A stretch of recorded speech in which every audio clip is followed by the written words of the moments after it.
Guns और गुलाब की बरसात होने वाली है। एक नई सीरीज आने वाली है जो है 18 अगस्त को, और उसके कास्ट में है राजकुमार राव और इसके अलावा बहुत सारे लोग। लेकिन आज हमारे साथ स्पेशल हैं राजकुमार राव, जो अपनी गन्स और गुलाब दोनों लेके हमारे साथ आए हैं। तो थैंक राज, मोस्ट वेलकम आज तक डिजिटल में आपका।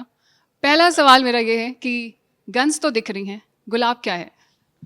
Guns and gulab, I think हम सबके अंदर कहीं ना कहीं गन भी होते हैं और गुलाब भी होते हैं कि हम जब मौका आता है तो हार्ड भी बन जाते हैं, और जब अदरवाइज बहुत सॉफ्ट भी होते हैं अंदर से। तो आई थिंक इसलिए इसका नाम गन्स एंड गुलाब से कि ये जो लोग हैं, जो कैरेक्टर्स हैं, ये दोनों हैं। ये मौका परस्त हैं कि जहाँ पे इनको गन निकालनी होती है वहाँ गन निकाल लेते हैं, जहाँ गुलाब चाहिए होता है वहाँ गुलाब भी निकाल लेते हैं। ये जो स्टोरी है वो बैकड्रॉप पूरा 90s पर है, और इसमें आपके थोड़े लंबे से बाल और स्टाइल पूरी वही है 90s वाली। कैसेट का ज़माना दिखाया गया है। तो 90s के ज़माने में इसकी जब प्रिपरेशन थी तो बहुत सारी चीज़ें, क्योंकि हम अभी बहुत आगे आ चुके हैं तो तैयारी एक पीछे जाने के लिए बहुत खास करनी पड़ती है। आपने कैसे करी थी? क्योंकि मैं खुद 90s किड रह चुका हूँ तो मैंने वो दौर देखा है और बहुत ही फ्रेश है मेरे जहन में, क्योंकि इतना अच्छा वो दौर था, उसको भूलना भी नहीं चाहता मैं कभी भी, चाहकर भी। लेकिन उसका श्रेय मैं नहीं लूँगा। आई थिंक हमारे जो कॉस्ट्यूम डिज़ाइनर हैं, हमारे जो प्रोडक्शन डिज़ाइनर हैं, खुद राज डी के हैं, एक्सक्यूज मी, आई थिंक उन लोगों को इसका पूरा श्रेय मिलना चाहिए, बिकॉज उन लोगों ने पूरा जो सेटअप बनाया है वो 90s है, वो दिखता है 90s का। जब आप सेट पर घुसते हैं तो कुछ भी ऐसा नहीं है जो आज का है। तो आई थिंक वो एज एन एक्टर बहुत हेल्प करता है कि आप उस दुनिया में पहुंच गए हैं। और बहुत ध्यान रखना पड़ता है कहीं कोई आज की चीज़ ना दिख जाए। बिल्कुल बिल्कुल बिल्कुल, करेक्ट। इसमें एक और चीज़ है, गन्स तो नाम है लेकिन आपने जो मर्डर किया है वो पाने से किया है, ना छुरी है ना तलवार है। ये आइडिएशन कहाँ से और कैसे आपने बिलीव किया कि नहीं पाने से भी बंदा मारा जा सकता है? आई थिंक यही जो सरप्राइज है, जब मैंने भी पढ़ा तो मैं भी बहुत ही जो ट्रेलर में सब लोग भी चकित हैं कि पानी से मार दिया, पानी से कैसे मार सकता है। तो आई थिंक यही मेरा रिएक्शन था। लेकिन इसलिए राज डी के जाने जाते हैं कि वो हमेशा कुछ अलग सोचते हैं, जो लोग नहीं सोचते हैं वो राज डी के सोचते हैं। तो इसलिए उन्होंने सोचा कि पाने से मरवाते हैं, कि और कुछ नहीं तो पाना ही। इसका नाम इसलिए पाना टीपू पड़ जाता है पूरी सीरीज में। लेकिन अतरंगी आइडिया है, लेकिन कहीं ना कहीं वो रजिस्टर हो जाता है कि इसलिए होता है रजिस्टर की, क्योंकि अलग है, बहुत अलग है सब बहुत चीज़ से। अलग है। और इसमें आपकी जो हमेशा एक मैंने खासियत देखी है आपके सारी फिल्म एंड सीरीज में, कि आप धीरे से सीरियस होते होते अचानक से कॉमेडी कर जाते हैं। इसमें जो मैंने सीन देखा, दर्शक देखेंगे 18 अगस्त को, उसमें है कि आप अपने फादर की डेड बॉडी उठा रहे हैं, आपको कोशिश कर रहे हैं रोने की और फिर हंस देते हैं और फिर रोने लग जाते हैं। तो ये जो एक्टिंग है आप स्टार हैं, आप लोग को मतलब इस चीज़ों का पता है, लेकिन ये कैसे सडन मूव कैसे करते हैं? कैसे करते हैं वो तो पता नहीं। आई थिंक एक्टर हैं तो यही कोशिश रहती है कि जो बोला जाए वो करें हम ईमानदारी से, अच्छे से। कोशिश वही रहती है कि, लेकिन इसका किरदार का, जैसे आपने तो आई थिंक कुछ एपिसोड देखे हैं शायद, तो टीपू का यही है कि वो कब क्या कर जाए किसी को नहीं पता है, कि वो अभी बहुत खुश शायद लग टीपू रहा को है भी नहीं तो पता, क्योंकि वो टीपू को कहता भी है नहीं मैंने पता है। बुरा बनने का सोचा नहीं था और मैं टीपू को भी नहीं पता कि वो कब क्या कर जाए, कि अभी वो बहुत खुश है, 5 मिनट बाद उसी इंसान से लड़ रहा होगा, फिर उसी इंसान से 10 मिनट बाद जो है कुछ और कर रहा होगा।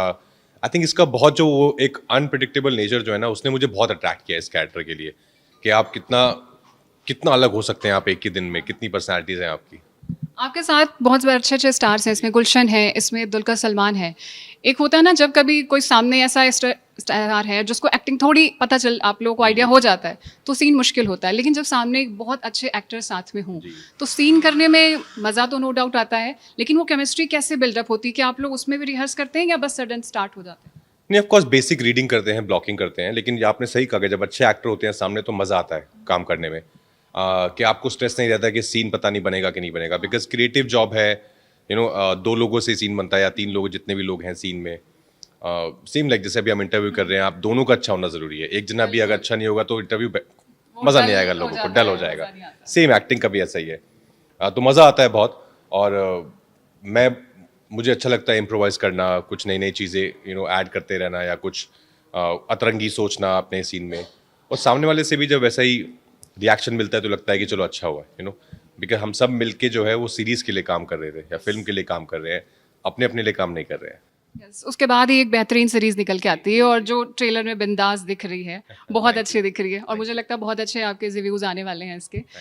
बस इसमें मुझे एक ये चीज़ है कि जो म्यूज़िक है, बैकग्राउंड म्यूज़िक, उसका बहुत बड़ा हाथ है। जैसे जब शोले आई थी, अगर मैं याद करूँ, तो उसमें भी कहा जाता है कि गब्बर के लिए बहुत मैटर करता था पीछे का बैकग्राउंड म्यूज़िक। तो आप लोगों के लिए पर्टिकुलर म्यूज़िक था या आपने भी उस पर काम किया कि कैसे बैकड्रॉप होगा? नहीं, सेट पर तो ऑफकोर्स म्यूजिक नहीं था, लेकिन सेट पे ही था कि जब मैं फर्स्ट डे सेट पे गया था तो मैंने अपने बूम बॉक्स पे सिर्फ 90s के गाने बजाए थे, from Aashiqui two everything, so that at least एक वर्ल्ड का आइडिया हो जाए कि हम किस वर्ल्ड में जा रहे हैं। ये वो म्यूजिक है जो आज के टाइम में 90s में हम सुन रहे थे, तो उसके लिए मैंने वो किया था। लेकिन उसके अलावा फिर राजडी के ऑफ कोर्स पोस्ट में जब गए तो उन लोगों ने जो म्यूजिक क्रिएट किया है और रिक्रिएट किया है वो फिनोमिनल है। आई थिंक जो बैकग्राउंड म्यूजिक है वो इस फिल्म की एक सीरीज की हमारी एक बहुत बड़ी जान है। उसने बहुत ऐड किया है उस दुनिया को, हमें वापस उस दुनिया में ले जाने के लिए कि 90s का आपको सब कुछ आपके जहन में वापस आना शुरू हो जाएगा। इसमें वो आशिकी भी दिखी है जो आप वेट करते हैं, आपका फर्स्ट और इम्पोर्टेंट कस्टमर जिसका इंतज़ार होता है। क्या अब 90s में आपने भी ऐसी आशिकी की है? अभी तो आपका दिल किस पर है और हमें सब पता है, लेकिन कभी उस ज़माने में वो कॉलेज टाइम में वो 90s वाला प्यार? कॉलेज तो नहीं, मैं स्कूल में था उस टाइम में। हाँ ऑफ कोर्स, आई थिंक हम सबकी कहीं ना कहीं वो स्कूल कॉलेज के रिलेशनशिप टीचर से होता है। नहीं टीचर से नहीं हुआ था मेरा। लेकिन हाँ हम सब ने वो किया है ऑफ कोर्स कि घर के चक्कर राउंड लगा रहे हैं कि शायद एक बार दिख जाए। ये सब तो किया है ऑफ कोर्स स्कूल टाइम में। इसमें कैसेट्स भी हैं, आपने कौन से गाने भरवाए हैं, स्पेशल या मिक्स वाले भरवाए हैं? बहुत सारे जब गिफ्ट करनी होती थी तो फिर सारे रोमांटिक सॉन्ग्स होते थे। वो भरवाते थे कि वैलेंटाइंस डे पे गिफ्ट देना है तो ग्रीटिंग्स का ज़माना होता था। ग्रीटिंग कार्ड्स का, आर्चीज गैलरी का ग्रीटिंग कार्ड मिलते था। HMV के कैसेट और आर्चीज के HMV और टी सीरीज की कैसेट में हम लोग गाने रिकॉर्ड करते थे ब्लैंक कैसेट में। उस टाइम एक दौर था कि आप अपनी पसंद के गाने दे सकते हैं और वो रिकॉर्ड करके देंगे आपको।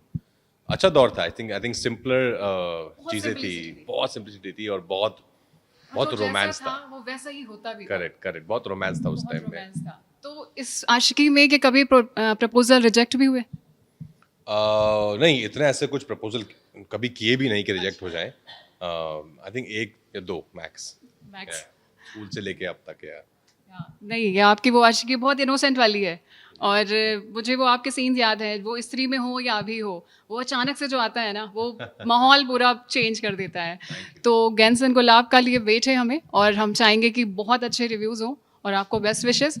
और आपको हमने शाहिद में देखा है, आपको बहुत बड़े बेस्ट में देखा है और आगे भी हम राजकुमार को वैसे ही चमकते देखें। और थैंक यू राजकुमार हमें ज्वाइन करने के लिए। Thank you.